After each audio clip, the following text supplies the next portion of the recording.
ಮಹದೇವಪುರ ಕ್ಷೇತ್ರದಲ್ಲಿ ಮತಗಳ್ಳತನ ನಡೆದಿದೆ ಅಂತ ನಿನ್ನೆ ಬಾಂಬ್ ಸಿಡಿಸಿದ್ದ ರಾಹುಲ್ ಗಾಂಧಿ ಇವತ್ತು ಬೆಂಗಳೂರಿಗೆ ಎಂಟ್ರಿ ಕೊಟ್ಟಿದ್ರು. ಫ್ರೀಡಂ ಪಾರ್ಕ್ನಲ್ಲಿ ಅಬ್ಬರಿಸಿದಂತ ರಾಹುಲ್ ಗಾಂಧಿ ನಾನು ಮಾಡಿರುವ ಆರೋಪ ಸತ್ಯ ಅಂತ ಪ್ರತಿಪಾದಿಸಿದ್ರು. ಕೈ ನಾಯಕರು ಚುನಾವಣಾ ಆಯೋಗ ಮತ್ತು ಕೇಂದ್ರದ ವಿರುದ್ಧ ಇವತ್ತು ಗುಡುಗಿದ್ದಾರೆ.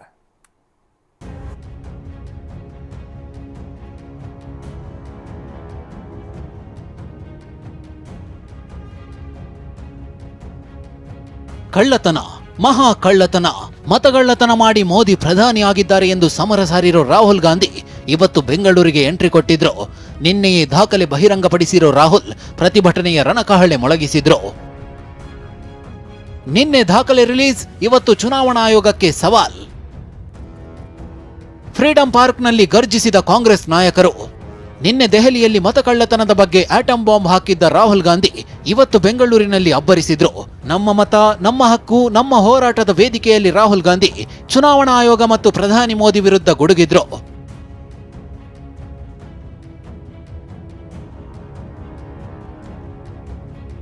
ರಾಹುಲ್ ಅಟ್ಯಾಕ್ 1. ಮಹದೇವಪುರ ಕ್ಷೇತ್ರದಲ್ಲಿ 5 ವಿಧಗಳಲ್ಲಿ ಮತಗಳವು. ಮಹದೇವಪುರ ಕ್ಷೇತ್ರದಲ್ಲಿ ಚುನಾವಣಾ ಅಕ್ರಮ ನಡೆದಿದೆ ಅಂತ ಮತ್ತೊಮ್ಮೆ ಸಂವಿಧಾನ ಪುಸ್ತಕ ಹಿಡಿದು ಗರ್ಜಿಸಿದ್ರು. ಮಹದೇವಪುರ ಕ್ಷೇತ್ರದಲ್ಲಿ 5 ವಿಧಗಳಲ್ಲಿ ಮತಕಳ್ಳತನವಾಗಿದೆ ಅಂತ ಪುನರುಚ್ಚರಿಸಿದ್ರು. महादेवापुरा में 6.5 लाख वोट हैं असेंबली में और उसमें से 1,250,000 वोट चोरी किए गए हैं. मतलब 6 में से 1 वोट इन्होंने चोरी किया है. ರಾಹುಲ್ ಅಟ್ಯಾಕ್ 2.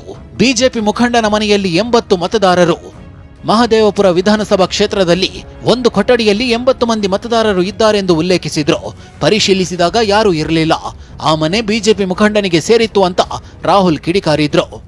बल्क वोटर एक एड्रेस में 1 बेडरूम का घर है और उसमें 40-50 लोग रहते हैं और जब उनको वहां हम ढूंढने जाते हैं वहां पे कोई नहीं है और घर का मालिक बीजेपी का लीडर. ರಾಹುಲ್ ಅಟ್ಯಾಕ್ 3. ಮತಗಳ ಕಳ್ಳತನ ಮಾಡಿ ಪ್ರಧಾನಿಯಾಗಿದ್ದಾರೆ. ಇನ್ನು ಭಾರತದ ಪ್ರಧಾನಮಂತ್ರಿ ಮತಗಳನ್ನ ಕಳ್ಳತನ ಮಾಡಿ ಪ್ರಧಾನಿಯಾಗಿದ್ದಾರೆ ಅಂತ ಸಾಬೀತು ಮಾಡ್ತೀವಿ ಅಂತ ರಾಹುಲ್ ಗಾಂಧಿ ಗರ್ಜಿಸಿದ್ರು. ಚುನಾವಣಾ ಆಯೋಗ ಡಿಜಿಟಲ್ ಡೇಟಾ ಮತ್ತು ವಿಡಿಯೋಗ್ರಫಿಯನ್ನ ಯಾಕೆ ಕೊಡ್ತಿಲ್ಲ? ನಾನೊಬ್ಬನೇ ಈ ಮಾತು ಹೇಳ್ತಿಲ್ಲ, ಎಲ್ಲ ವಿಪಕ್ಷಗಳು ಕೇಳ್ತಿವೆ ಅಂತಂದ್ರು. याद रखिए, नरेंद्र मोदी 25 सीट की मार्जिन से प्रधानमंत्री हैं.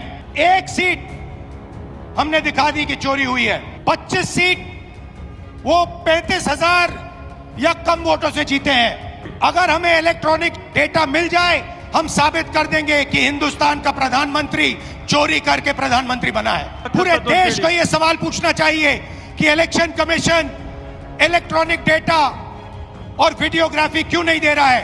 मैं लीडर ऑफ ऑपोजिशन हूं, मगर मैं अकेला नहीं बोल रहा हूं. हिंदुस्तान की सारी राजनीतिक ऑपोजिशन की पार्टियां ये सवाल पूछ रही हैं और इलेक्शन कमीशन को एकदम ये डेटा हमारे हवाले कर देना चाहिए. ರಾಹುಲ್ ಅಟ್ಯಾಕ್ 4. ಇಡೀ ದೇಶದಲ್ಲಿ ಮತಕಳ್ಳತನ ಆಗಿದೆ. ಬರೀ ಕರ್ನಾಟಕದಲ್ಲ, ಇಡೀ ದೇಶದಲ್ಲಿ ಮತಕಳ್ಳತನ ಆಗಿದೆ ಅನ್ನೋದನ್ನ ಸಾಬೀತು ಮಾಡ್ತೀವಿ ಅಂತ ರಾಹುಲ್ ಗುಡುಗಿದ್ರು.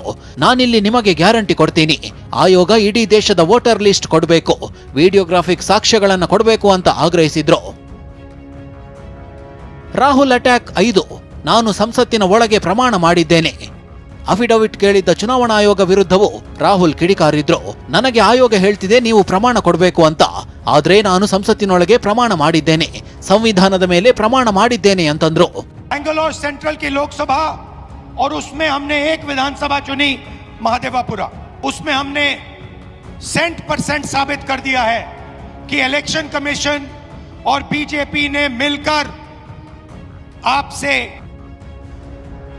ಕೇಂದ್ರ ಚುನಾವಣಾ ಆಯೋಗಕ್ಕೆ ರಾಹುಲ್ ಪಂಚ ಪ್ರಶ್ನೆ. ಇಷ್ಟೇ ಅಲ್ಲದೆ ಕೇಂದ್ರ ಚುನಾವಣಾ ಆಯೋಗಕ್ಕೆ ರಾಹುಲ್ ಗಾಂಧಿ 5 ಪ್ರಶ್ನೆಗಳನ್ನ ಕೇಳಿದ್ದಾರೆ. ಚುನಾವಣಾ ಆಯೋಗ ಯಾಕೆ ಡಿಜಿಟಲ್ ದಾಖಲೆ ನೀಡುತ್ತಿಲ್ಲ ಎಂದು ರಾಹುಲ್ ಪ್ರಶ್ನಿಸಿದ್ದಾರೆ. ಇನ್ನು ಬಹುದೊಡ್ಡ ವಂಚನೆ ಯಾಕೆ ಮಾಡಲಾಗ್ತಿದೆ? ಬಿಜೆಪಿ ಏಜೆಂಟ್ ರೀತಿ ಯಾಕೆ ಆಯೋಗ ನಡೆದುಕೊಳ್ತಿದೆ? ವಿರೋಧ ಪಕ್ಷಗಳನ್ನ ಯಾಕೆ ಬೆದರಿಸಲಾಗ್ತಿದೆ? ಯಾಕೆ ವಿಡಿಯೋ ಫುಟೇಜ್ ಡಿಲೀಟ್ ಮಾಡಲಾಗ್ತಿದೆ ಎಂದು ಪ್ರಶ್ನಿಸಿದ್ರು. ಪ್ರಧಾನಿ ಮೋದಿ ಕೂಡಲೇ ರಾಜೀನಾಮೆ ಕೊಡಬೇಕೆಂದ ಸಿಎಂ ಸಿದ್ದರಾಮಯ್ಯ ಕೂಡ ಕೇಂದ್ರ ಸರ್ಕಾರ ಮತ್ತು ಚುನಾವಣಾ ಆಯೋಗದ ವಿರುದ್ಧ ಕಿಡಿಕಾರಿದ್ರು. ಅಕ್ರಮದ ಮೂಲಕ ಕೇಂದ್ರದಲ್ಲಿ ಎನ್ಡಿಎ ಅಧಿಕಾರಕ್ಕೆ ಬಂದಿದೆ. ಹೀಗಾಗಿ ಮೋದಿಗೆ ಪ್ರಧಾನಿ ಸ್ಥಾನದಲ್ಲಿ ಇರಲು ನೈತಿಕತೆ ಇಲ್ಲ, ಕೂಡಲೇ ರಾಜೀನಾಮೆ ಕೊಡಬೇಕು ಅಂತ ಆಗ್ರಹಿಸಿದ್ರು. ಕಳೆದ ಲೋಕಸಭಾ ಚುನಾವಣೆಯಲ್ಲಿ ನರೇಂದ್ರ ಮೋದಿ ಅವರು ಬಹುಮತವನ್ನು ಗಳಿಸಿರಲಿಲ್ಲ, ಅವರ ಎನ್ಡಿಎ ಕೂಡ ಬಹುಮತವನ್ನು ಗಳಿಸಿರಲಿಲ್ಲ. ಸುಮಾರು 60, 70, 80 ಕ್ಷೇತ್ರಗಳಲ್ಲಿ ಈ ರೀತಿಯಾದ ಮೋಸವನ್ನು ಮಾಡಿ ಅಧಿಕಾರಕ್ಕೆ ಬಂದಿರತಕ್ಕಂಥದ್ದು ಅಂತಕ್ಕಂಥ ಮಾತುಗಳನ್ನು ಹೇಳಲಿಕ್ಕೆ ಬಯಸ್ತಾ ಇದ್ದೇನೆ.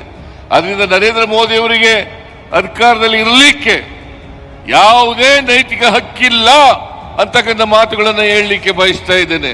ಅದರಿಂದ ನರೇಂದ್ರ ಮೋದಿ ಅವರು ಕೂಡಲೇ ರಾಜೀನಾಮೆ ಕೊಡಬೇಕು. 2024ರಲ್ಲಿ ಮೋದಿ ಮತ್ತು ಕಂಪನಿ ನಿಜವಾಗಿ ಗೆದ್ದಿಲ್ಲ ಎಂದ ಖರ್ಗೆ. ಇನ್ನು ಎಐಸಿಸಿ ಅಧ್ಯಕ್ಷ ಮಲ್ಲಿಕಾರ್ಜುನ ಖರ್ಗೆ ಮಾತನಾಡಿ 2024ರ ಚುನಾವಣೆಯಲ್ಲಿ ಮೋದಿ ಮತ್ತು ಕಂಪನಿ ನಿಜವಾಗಿ ಗೆದ್ದಿಲ್ಲ, ಕಳ್ಳತನದಿಂದ ಗೆದ್ದ ಬಿಜೆಪಿ ಸರ್ಕಾರ ಬಹಳ ದಿನ ಉಳಿಯೋದಿಲ್ಲ ಅಂತ ವಾಗ್ದಾಳಿ ನಡೆಸಿದ್ರು. 2024 ಎಲೆಕ್ಷನ್ ಏನಿದೆ ಅದು ನಿಜವಾಗಲೂ ಮೋದಿ ಅಂಡ್ ಕಂಪನಿ ಗೆದ್ದಿಲ್ಲ. ಅವರು ನೇರವಾಗಿ ಚುನಾವಣೆ ಗೆದ್ದಿಲ್ಲ, ಕಳ್ಳತನದಿಂದ ಚುನಾವಣೆ ಗೆದ್ದಿದ್ದಾರೆ. ಆ ಸರ್ಕಾರ ಬಹುಕಾಲ ಉಳಿಯೋದಿಲ್ಲ. ಅವ್ರು ಎಲ್ಲೇ ಇರಲಿ ನಾವು ಹೊರಗೆ ತರ್ತೇವೆ, ಹೊರಗಡೆ ತಂದು ಅವ್ರಿಗೆ ಜನರಿಂದ ಚೀಮಾರಿ ಹಾಕಿಸ್ತೇವೆ. ಡಿಸಿಎಂ ಡಿಕೆ ಶಿವಕುಮಾರ್ ಮಾತನಾಡಿ ರಾಹುಲ್ ಗಾಂಧಿ ಅವರು ಹೇಳಿದಂತೆ ರಾಜ್ಯದ ಪ್ರತಿ ಕ್ಷೇತ್ರದಲ್ಲೂ ಲೀಗಲ್ ಬ್ಯಾಂಕ್ ಆರಂಭಿಸುತ್ತೇವೆ ಅಂತ ಹೇಳಿದ್ರು. ಈ ಸಂವಿಧಾನವನ್ನು ರಕ್ಷಣೆ ಮಾಡಬೇಕು, ಮತಗಳನ್ನ ಉಳಿಸಬೇಕು. ಪ್ರತಿಯೊಂದು ಹಾಸ್ಪಿಟಲ್ನಲ್ಲಿ ಯಾವ ರೀತಿ ಒಂದು ಬ್ಲಡ್ ಬ್ಯಾಂಕ್ ಇದೆ, ಅದೇ ರೀತಿ ಒಂದು ಲೀಗಲ್ ಬ್ಯಾಂಕ್ ಅನ್ನ ಮತಗಳನ್ನ ರಕ್ಷಣೆ ಮಾಡಲಿಕ್ಕೆ ಪ್ರತಿಯೊಂದು ಅಸೆಂಬ್ಲಿ ಕ್ಷೇತ್ರದಲ್ಲೂ ಕೂಡ ಒಂದು ಲೀಗಲ್ ಬ್ಯಾಂಕ್ ಅನ್ನ ಪ್ರಾರಂಭ ಮಾಡಬೇಕು ಅಂತೇಳಿ ಅವರ ಮಾರ್ಗದರ್ಶನ ಕೊಟ್ಟಿದ್ದಾರೆ. ಸಭೆ ಬಳಿಕ ರಾಹುಲ್ ಗಾಂಧಿ ರಾಜ್ಯ ಚುನಾವಣಾ ಆಯೋಗಕ್ಕೆ ದೂರು ಕೊಡೋದು ನಿಗದಿಯಾಗಿತ್ತು. ಆದರೆ ಆಯೋಗಕ್ಕೆ ತೆರಳದ ರಾಹುಲ್ ಗಾಂಧಿ ಖರ್ಗೆ ನಿವಾಸಕ್ಕೆ ತೆರಳಿದ್ರು. ಒಂದ್ ವೇಳೆ ಡಿಕ್ಲರೇಷನ್ಗೆ ಸಹಿ ಹಾಕಿದ್ರೆ ಮುಂದೆ ಕಾನೂನಾತ್ಮಕ ಸಮಸ್ಯೆಯಾಗಲಿದೆ. ಅದೇನು ಅಂತ ನೋಡೋದಾದ್ರೆ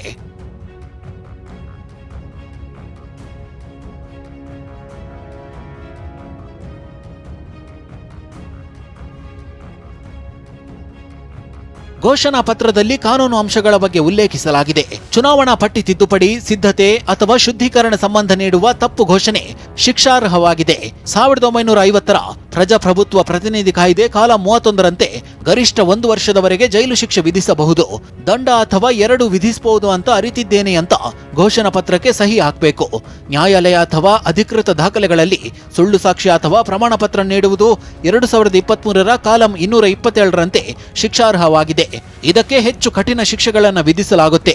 ವಿಶೇಷವಾಗಿ ನ್ಯಾಯಾಂಗ ಅಥವಾ ಅಧಿಕೃತ ಪ್ರಕರಣಗಳಲ್ಲಿ ಸುಳ್ಳು ಹೇಳಿಕೆ ಅಥವಾ ವಂಚನೆ ಮಾಡಿದರೆ ಎಂಬ ಮಾಹಿತಿ ಕೂಡ ಇದೆ. ಹೀಗೆಂದು ಡಿಕ್ಲರೇಷನ್ನಲ್ಲಿ ಸಹಿ ಮಾಡಲು ಆಯೋಗ ಸೂಚನೆ ನೀಡಿದೆ. ಆಯೋಗ ಯಾಕೆ ಅಫಿಡವಿಟ್ ಕೇಳ್ತಿದ್ದಾರೆ ಎಂದ ಪ್ರಿಯಾಂಕಾ. ಸಹಿ ಹಾಕಿ ಅಫಿಡವಿಟ್ ಕೊಡಿ ಎಂದ ಆಯೋಗದ ವಿರುದ್ಧ ಸಂಸದೆ ಪ್ರಿಯಾಂಕಾ ಗಾಂಧಿ ಕಿಡಿಕಾರಿದ್ದಾರೆ. 30 ದಿನಗಳಲ್ಲಿ ಅಫಿಡವಿಟ್ ಸಲ್ಲಿಸಬಹುದು. ಆಯೋಗದವರು ಯಾಕೆ ಅಫಿಡವಿಟ್ ಕೇಳ್ತಿದ್ದಾರೆ? ಉದ್ದೇಶಪೂರ್ವಕವಾಗಿ ತಪ್ಪಾಗಿಲ್ಲದಿದ್ರು ತನಿಖೆ ಮಾಡಿ ಅಂತ ಆಗ್ರಹಿಸಿದ್ರು.